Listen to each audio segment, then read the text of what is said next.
बोली वृंदावन बिहारी लाल की जय।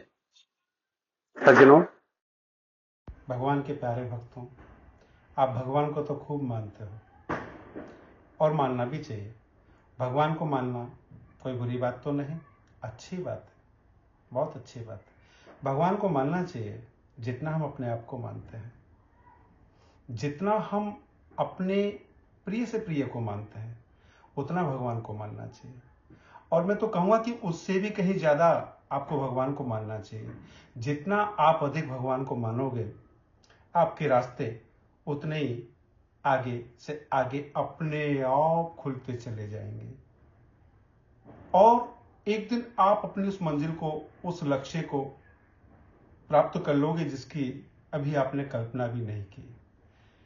ये भगवान को मानने का जो क्रम है, सिलसिला है, यदि ये आपने निरंतरता में बनाए रखा तो आप एक दिन उस मुकाम को हासिल कर लोगे, उस लक्ष्य को हासिल कर लोगे, उस मंजिल को हासिल कर लोगे जिसके भी आपने कल्पना भी नहीं की। इसलिए निरंतरता परम आवश्यक है किसी भी कार्य में। यदि आप भक्ति मार्ग पे चल रहे हो तो भक्ति मार्ग में पहली आवश्यकता है कि आप भगवान को निरंतर मानते रहो। और भगवान को मानने के लिए आपको यदि पूरे संसार को ना मानना पड़े तो कोई बुरी बात नहीं, कोई गलत बात नहीं। प्रीतम से ही प्रीति होती है, पूरे संसार से नहीं।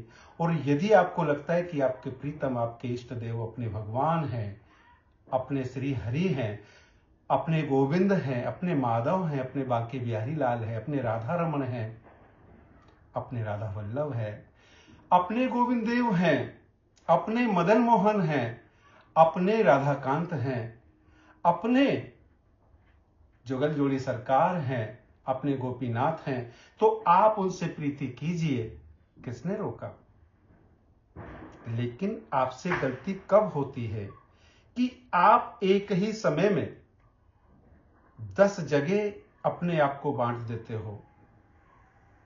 क्या आप बताइए, आपका मन एक है और उसे आप 10 जगह लगा सकते हो? नहीं। आप ये बताइए, एक गाय को कितने खूंटों से बांधा जा सकता है? एक गाय को एक ही खूंटे से बांधा जा सकता है, 10 खूंटों से नहीं बांधा जा सकता। हाँ, खूंटा यदि मजबूत है तो उस खूंटे से 10-10 गायों को बांधा जा सकता है। मेरे कहने का अर्थ आप समझ रहे हो ना मैं क्या कहना चाहता हूं? मैं आपको यह कहना चाहता हूं कि यदि आपको भक्ति करना है तो अपना एक इष्ट बनाइए और एक इष्ट बना करके उस अपने आराध्य देव को मानिए, जानिए और उसको भजिए। लेकिन इसमें एक महत्वपूर्ण बात जो मैं आपको बताना चाहता था वो मैं आपको आखिरी में बता रहा हूं। क्यों? क्योंकि आपसे गलती होती है, आपकी भक्ति क्यों नहीं सफल हो पाती, आपकी क्यों नहीं भक्ति आगे बढ़ पाती है, क्यों नहीं वो फलित हो पाती है, उसका कारण यह है कि आप भगवान को मानते हो, भगवान की नहीं मानते। इसलिए कह रहा हूं, यदि राम को मानते हो तो राम की भी मानो, भगवान को मानते हो तो भगवान की भी मानो। आप गीता जी को मानते हो, गीता जी की नहीं मानते। आप रामायण को मानते हो, रामायण जी की नहीं मानते। रामायण जी क्या बोल रही हैं, गीता जी क्या बोल रही हैं। भगवान को मानते हो, भगवान क्या बोल रहे हैं, आप वो नहीं मान रहे।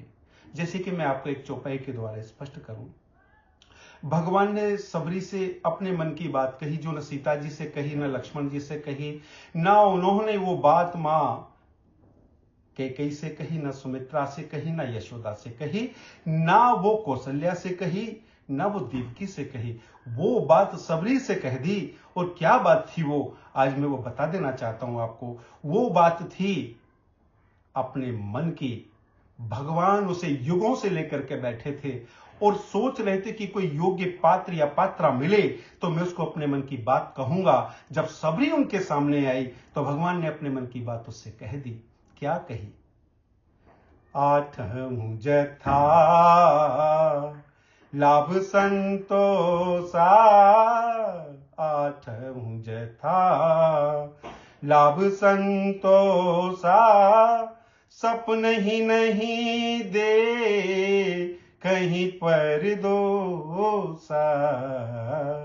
तो चौपाई का जो ऊपर का भाग है, आधी अर्धावली है, उसमें जो उन्होंने बात कही है उसको आदमी कर लेगा, कर सकता है कि आठों यथा लाभ संतोष, जो मिले उसमें संतोष कर लो। आदमी के लिए वैसे मुश्किल है, लेकिन फिर भी चलो कर लेगा। लेकिन इससे नीचे की जो वर्धावली में बात कही है वो बड़ी ही पेचीदा है। सपने ही नहीं देखें परदोषा। तो भगवान ने ये बात कही कि सपने में भी पराया दोष नहीं देखना है। तो क्या आप बताइए कि आप लोगों में दोष देखते हैं या नहीं? आप लोगों में बुराइयां देखते हैं या नहीं? आप दूसरों में कमियां निकालते हो या नहीं? यदि आप निकालते हो, आपको दूसरों में बुराई नजर आती है, तो आपने भगवान की नहीं मानी, आपने भगवान को ही माना है। मैं कह रहा हूं कि आप राम को भी मानिए और राम की भी मानिए, आनंद हो जाएगा। भगवान आपसे शीघ्र ही प्रसन्न हो जाएंगे, आपकी भक्ति सफल हो जाएगी, आप एक दिन भगवान को प्राप्त हो जाएंगे और आप जिस मंजिल के लिए निकले थे वो मंजिल आपको मिल जाएगी। बोलिए वृंदावन बिहारी लाल की जय।